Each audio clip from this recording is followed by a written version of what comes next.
O ining request ni kakatamo nga customer takaro nga makapogi nga gupit. Kaya gawa tayong kaya nga request. Ginamit tamo nga 1.5 guard ken kaya ba't mag-open lever tamo.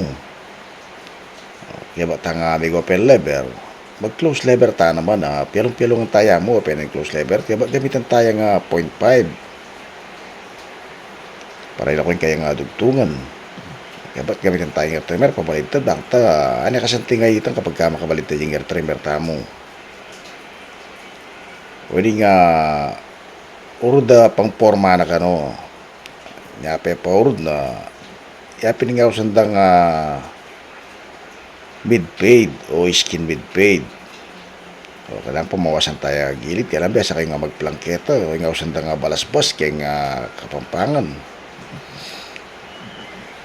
Uli nga mapiring urjo kapag biasa kayong mamalasbas. O then tayo nga pinakagayit kaya pa magayit, devil cut. Kailangan malis siya pangayait. Uli kanya luntoy nga something na lalaki ng kaya kata mga customer. O ini nga pamporma na nga urod.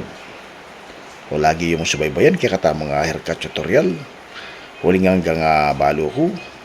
Balo yun naman. Sana all. Follow and share.